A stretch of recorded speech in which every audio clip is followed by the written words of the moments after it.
तो हेलो दोस्तों, आज हम ऐसी मूवी को एक्सप्लेन करने जा रहे हैं जिसमें कि एक माँ और उसके बेटे के रिलेशनशिप को बहुत अच्छी तरह से दिखाया गया है कि कैसे अपनी मॉम की उल्टी सीधी हरकतों की वजह से लड़का किस तरह उस माहौल में अपने आप को निकालने की कोशिश करता है। So let explain the movie. Poland के एक गाँव में पैट्रिक नाम का लड़का और उसकी मॉम रहते हैं। ये जगह एक टूरिस्ट प्लेस है और यहाँ पर लोगों की पॉपुलेशन भी बहुत कम है। पैट्रिक के फादर यहाँ से कहीं दूर जॉब करते हैं, इसलिए यहाँ पर पैट्रिक और उसकी मॉम को अकेले ही रहना पड़ता है। पैट्रिक स्टार्टिंग से यहाँ पर अकेले रहा है, इसलिए वो हमेशा से अकेला ही महसूस करता है। पैट्रिक के लिए उसकी दुनिया सिर्फ उसकी मॉम ही है। वो अपनी मॉम के साथ खेलता है, उनके साथ साइकिलिंग करता है, स्विमिंग करता है, क्योंकि पैट्रिक का कोई और दोस्त नहीं है। उसकी सारी दुनिया उसकी मॉम ही है। वो अपने मॉम के साथ उसके गांव के पास चलने वाली ट्रेन से रेस भी लगाता है। मतलब कि पैट्रिक की दुनिया उसके मॉम के इर्द गिर्द ही घूमती है। जैसे कि एक बेटे का रिश्ता उसके मॉम के साथ होता है, जिसमें कि इस प्यार में किसी और की जगह नहीं होती। लेकिन पैट्रिक के लाइफ में चेंज तब आता है जब गांव के लोग अपने बच्चों के साथ समर वेकेशन का पिकनिक मनाने लगे और अपना समर वेकेशन को एंजॉय करने के लिए यहाँ पर रुकने लगे। लेकिन फिर भी पैट्रिक किसी से भी क्लोज नहीं हो पाया, क्योंकि वह स्टार्टिंग से अकेला था। उसे फ्रेंडशिप करने में भी बहुत प्रॉब्लम होती थी। लेकिन वह देखता है कि उसकी मॉम अब रोज रात को घर से बाहर जाने लगी। स्टार्टिंग में तो पैट्रिक इस चीज को इग्नोर करता है, लेकिन उसकी मॉम को रोज शाम को कॉल आता और वह पैट्रिक को घर में अकेला छोड़ के ही चली जाती। और फिर पैट्रिक काफी देर तक वेट करता, तो कभी उसकी मॉम घर आती ही नहीं थी और कभी आती तो बहुत देर रात को वह घर आती थी। वो उसके साथ थोड़ा सा टाइम स्पेंड करती और उसे कल का बहाना देकर कि कल मैं तुम्हारे साथ टाइम स्पेंड करूंगी, और उसे अकेला छोड़ देती। और फिर इस वजह से पैट्रिक को अकेलापन से वो डिप्रेशन का शिकार होने लगा। वो अपने इस अकेलेपन से बहुत डिप्रेस रहने लगा, क्योंकि उसका कोई फ्रेंड भी नहीं था। फिर अगले दिन वो देखता कि उसकी पड़ोस में कोई नई लड़की रहने आई है, जो अपना समर वेकेशन बिताने के लिए उसके पास में रहने आई है। पैट्रिक उस लड़की से दोस्ती करने की कोशिश करता है, लेकिन वो लड़की उसका कोई भी रिस्पांस नहीं देती। अगले दिन जब पैट्रिक की मॉम वो फिर से घर से बाहर जाने लगती, पैट्रिक को बहुत बुरा लगता है। वो अपनी मॉम के ड्रेस पर जूस का ग्लास गिरा देता है, जिससे कि उसकी मॉम उसके ऊपर बहुत चिल्लाती है। लेकिन उसके मन की बात को नहीं समझ पाती कि वो कितना अंदर से अकेला फील कर रहा है, और ऐसे रिएक्ट करती कि उनको कोई फर्क ही नहीं पड़ता। वो अपना ड्रेस चेंज करके फिर से शाम को अपने बॉयफ्रेंड से मिलने के लिए निकल जाती हैं। पैट्रिक अपनी मॉम का पीछा करता है। वो देखना चाहता था कि वो कहाँ जाती हैं। वो देखता कि वो हमेशा अपने बॉयफ्रेंड से मिलती हैं। पैट्रिक वहाँ पर एक हिरन का बच्चा देखता है, जो कि अकेला रोड पे घूम रहा था। यहाँ पर हमें ये बताया जाता है कि किस तरह उस हिरन के बच्चे को उसकी मॉम ने अकेला छोड़ दिया है और इस जंगल में वो अकेला घूम रहा है। ठीक वैसे ही पैट्रिक अपनी मॉम के बिना इस समर वेकेशन में अकेला पड़ गया है। अगले दिन पैट्रिक पास में आई लड़की माइका से बात करने लगा, और थोड़ी देर दूसरे से बात करने के बाद वह एक दूसरे के अच्छे दोस्त बन गए। माइका बताती कि उसके पेरेंट्स का डाइवोर्स हो चुका है।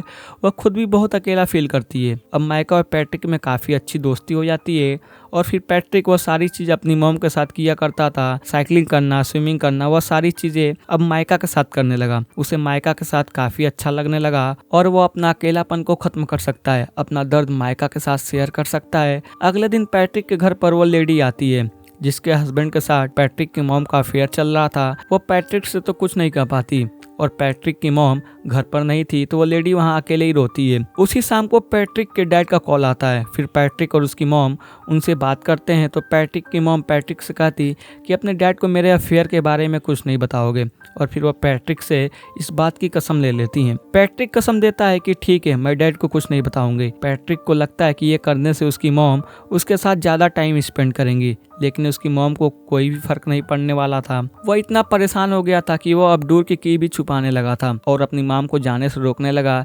लेकिन फिर भी उसकी मॉम उसे मार के, उससे लड़ के झगड़ के अपने बॉयफ्रेंड से मिलने जाती थी। पैट्रिक चाहे कितना भी परेशान हो, उसकी मॉम को कोई फर्क नहीं पड़ता, और अब पैट्रिक के लिए उसका सहारा उसकी दोस्त माइका ही थी, जिसके साथ वो काफी टाइम स्पेंड करता था। लेकिन उसकी ये खुशी ज्यादा दिन नहीं चलने वाली थी, क्योंकि माइका को उसकी एज से काफी बड़ा लड़का उससे परेशान कर रहा था। ऐसा लगता है कि माइका उसे डरती हो, और पैट्रिक इतना छोटा था कि वो इसे बचाने के लिए कुछ भी नहीं कर पाया। लेकिन उसे हर्ट हुआ, क्योंकि वो लड़का कहता है कि तुम इस लड़के से नहीं मिलोगी, तुम सिर्फ मुझसे मिलोगी। उसी रात पैट्रिक जब अपनी मॉम का पीछा कर रहा होता है, तो वो देखता है कि माइका और वो लड़का एक दूसरे के साथ काफी टाइम स्पेंड कर रहे हैं, जिसे देखकर पैट्रिक को लगा कि वो फिर से डिप्रेशन का शिकार होने वाला है। वो काफी सैड हो जाता है और घर पर काफी देर तक अपनी मॉम का वेट करता है। जब उसकी मॉम आती है तो अपने मॉम से टाइम मांगता है, लेकिन आकर वो सो जाती। उसकी मॉम के आने के बाद भी पैट्रिक डिप्रेशन का शिकार रहता है। अगले दिन पैट्रिक को माइका मिलती है। वो माइका से पूछता है कि क्या उस लड़के ने तुम्हारे साथ कुछ ज़बरदस्ती की।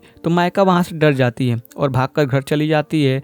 पैट्रिक उसके पास जाता है और पूछता है कि हुआ क्या है, मुझे बताओ तो सही।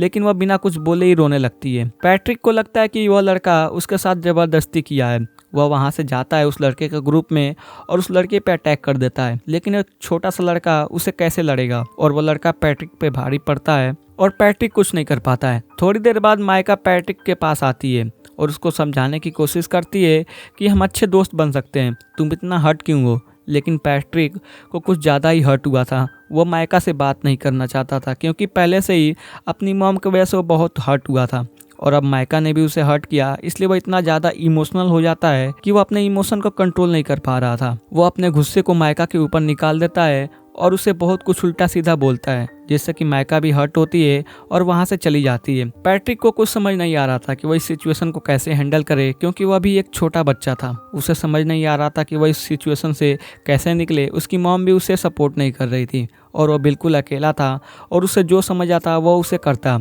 और उसके अंदर वो फंसता ही जा रहा था। उसी रात पैट्रिक की मॉम घर पर रोते हुए आई। ऐसा लग रहा था कि उसके बॉयफ्रेंड के साथ उनका झगड़ा हुआ हो या फिर ब्रेकअप हो गया हो। उसकी मॉम काफ़ी दिनों तक सैड रहती है, लेकिन पैट्रिक अपनी मॉम को अपने पास देखकर काफ़ी खुश रहने लगा। एक रात उसके डैड वापस आते हैं और दोनों के लिए वो बहुत सारे गिफ्ट लाते हैं। पैट्रिक को लगा कि उसका समर वेकेशन अब बहुत अच्छे से निकल जाएगा, क्योंकि उसके डैड ने प्रॉमिस किया था कि वो समर वेकेशन उसके साथ ही बिताएंगे। वो सभी एक दूसरे के साथ खूब टाइम स्पेंड करते हैं और पैट्रिक अपनी मॉम और डैड को एक साथ देखकर बहुत खुश होता है और उसे अकेलापन भी अब गायब होने लगा था।